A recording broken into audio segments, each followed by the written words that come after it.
Hello and welcome, our blood viewers, to RTD's News English Edition. As usual, we'll begin tonight's news with the major in top highlights. Let's follow.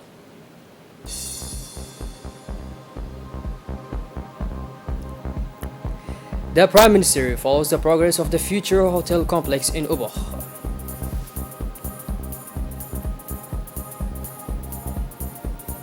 And on the international scene, the number of cases increases and concern grows in Uganda for the Ebola.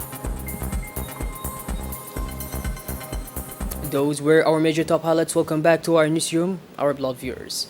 The Prime Minister, Mr. Abdulqadir Kamil Mohammed, headed a high-level delegation that included the President of the Chinese International Company and the Ambassador of Djibouti in China today, Saturday, October 1, 2022, to Ras Sayyan in Obokha. Upon his arrival, the Prime Minister and his accompanying delegation were received by the Secretary of State in charge of sports, Mr. Hassan Mohammed Kamil, the Governor of Obokh District, Mr. Abdul Malik Mohammed Banoita, and the President of Obokh Regional Council.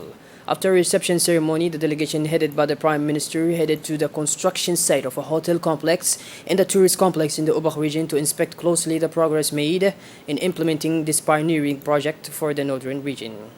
The construction of this project is divided into three phases, where the first phase will be completed with the construction of 50 villas. This visit allowed the delegation led by the Prime Minister to see closely the progress made in building the hotel complex and to obtain the necessary technical information to build this virtual infrastructure in the region. The construction project comes within the Economic Infrastructure Development Program launched by His Excellency the President Mr. Ismail Umar Gele. The hotel infrastructure was built by a Chinese company, International Group, and is located near the beautiful beach of the area. The complex will receive local and foreign tourists, visitors, and water sport enthusiasts. It will also include a 5-star 50 villas, a swimming pool, and a conference hall. Remember that the implementation of this major project will have economic benefits for the various components of the Obokh community.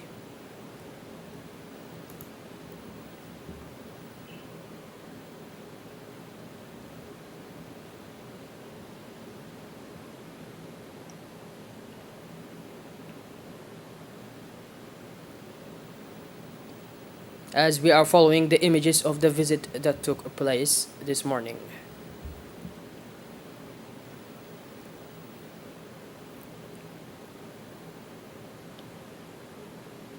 In his speech, the Director General of the International Chinese Company expressed his happiness for this visit alongside the Prime Minister to see the progress made in the implementation of the construction works of the hotel complex in the government of Obokha.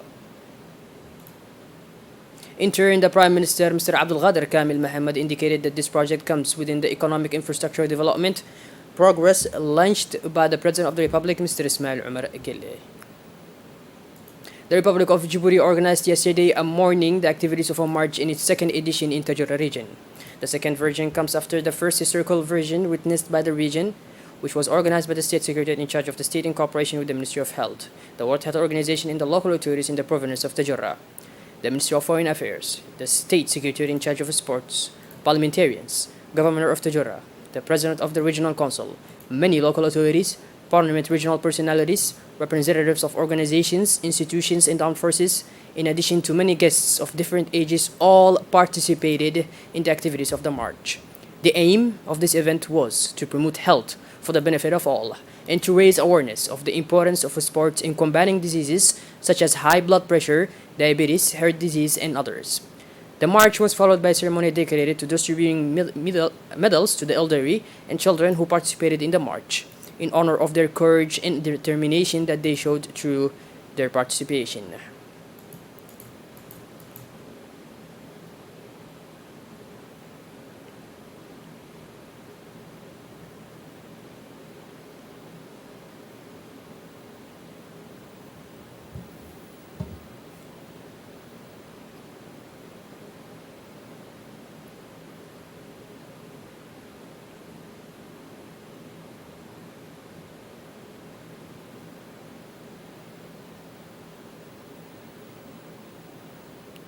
The Ministry of Foreign Affairs, Mr. Mahmoud Ali Yusuf, one of the participants in the march, stressed the importance of the sporting event and his desire to make the Djiboutian society better.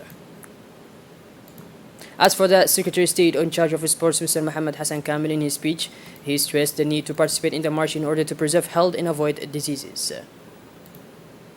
The ambassador of Djibouti to Germany and Austria and the parliament representative of the International Atomic Energy Agency, Mr. Yassin Hussein Douali, participated from 26 to 30 September 2022 in Vienna in the work of the 66th session of the International Atomic Energy Agency. The ambassador held a number of bilateral meetings with the international partners and other members states to discuss opportunities for cooperation and exchange views on various policies, regulations, and control in the nuclear sector and development projects implemented in the country. The meeting held discussed the budget of the International Atomic Energy Agency next year and ways to enhance activities related to nuclear science, technology, and applications, as well as the agency's activities in the field of nuclear security and safety, and to enhance the effectiveness of its performance. Last Thursday, the work of the important project in destroying the national economic and mitigating effects of the coronavirus crisis, which had a significant impact on the Djiboutian economy, was concluded. After the official speeches, the young entrepreneurs presented their project in detailed explanations about its positive impact at all levels, as well as the first step they seek to implement in order to launch towards entrepreneurship before a committee composed of investors, business owners, bankers, and investors, including representatives of local banks. It is worth mentioning that these young people have been selected, trained, and accompanied throughout the launch of their projects. Bankers and investors were delighted to be able to discover ambitious and thoughtful projects submitted by young people that respond to the country's economic, environmental, and social issues and responsibilities. In his speech, the Director General of the Red Sea Commercial and Industrial Bank, President of the Association of Banks in Djibouti, Mr. Regis, congratulated these young people for their innovative ideas to make Djibouti simpler. Through the coordination program for the approximation of vaccination against COVID-19 virus, the Ministry of Health organized a workshop for assessment and micro-planning of COVID-19 activities.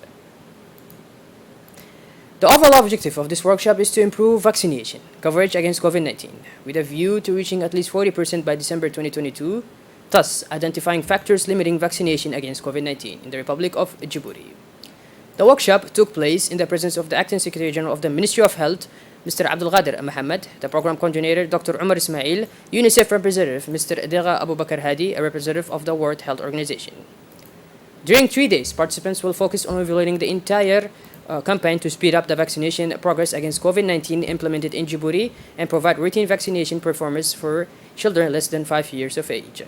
Investors such as routine childhood immunization.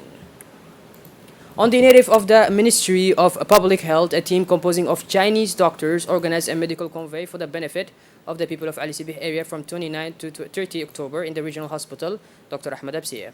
The teams provided consultations and healthcare for patients who came in large numbers to the hospital in order to benefit from the services provided. The team consists of about 10 doctors from different specialists such as etymology, intestine, and apiculture. This contacts a delegation comprising the regional authorities, including the government of the region, Mr. Musan Adam Megan, accompanied by the head of the regional council, Mr. Sharman K. Hassan, went to the regional hospital in Al-Sibih in order to see closely about the proper functioning of the convoy that provides healthcare and services to the people. The delegation met with the patients who were treated and closely monitored the satisfaction of the population benefiting from the various care provided to them.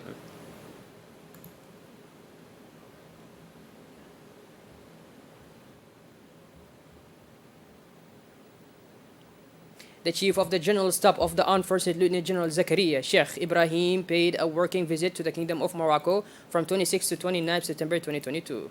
During this visit, he headed a high-level delegation that including senior officials of the Djiboutian Armed Forces, including Mr. Mohammed, the Djibouti ambassador to Morocco, who joined the mission upon its arrival in Morocco.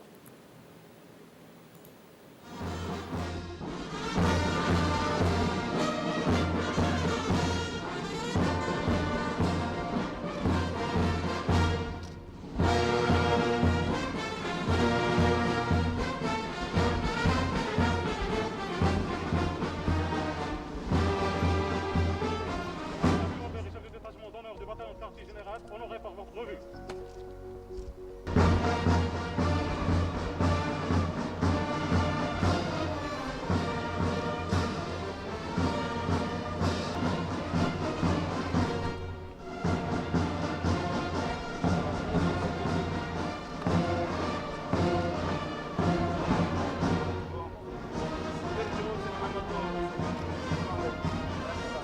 Commissaire colonel-major Mohamed Ibrahim, attaché de défense pour l'ambassade de Djibouti à Rabat. Respect, général de corps d'armée.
nimada ugubiyo calankiyo arladu kiyayirkanayeen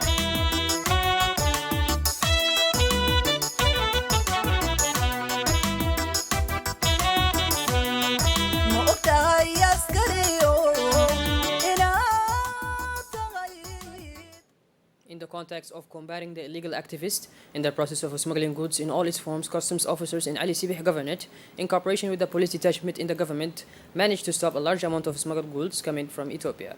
These goods consist of bottles of wine, expired medicines, juices, multivitamin drugs, and large bags containing a significant amount of smuggled qat. The police of customs officers, working jointly to make this operation successful, destroyed and burned all the confiscated goods. In the international scene, as a new outbreak of the deadly virus was declared 10 days ago, the country's Ministry of Health noted 35 confirmed cases, including 7 deaths, particularly in the community of Madudu, the epicenter of the outbreak. In the district of Amobenede, where the first infection of the virus occurred in a 24-year-old man, concern is growing. We are looking at the possibility and likelihood that there was a fact, an aerial spread that went unnoticed, and as happens in this epidemic and in all epidemics, said a health official. Activists Fatou Nadan and Ilwad Ilman won the prestigious award considered by some to be the Swedish Nobel Prize for promoting peace, demilitarization, and human rights in Somalia in the face of terrorism and gender-based violence. In Mogadishu, the Somali capital, mother and daughter run the Ilman Center for Peace and Human Rights. They provide support to survivors of gender-based violence and rehabilitate former child soldiers. Well, by this, our applaud viewers, we finally conclude this edition. Thank you for being with us and make sure to tune in later for more. Have a wonderful evening. Thank you once again. Take care.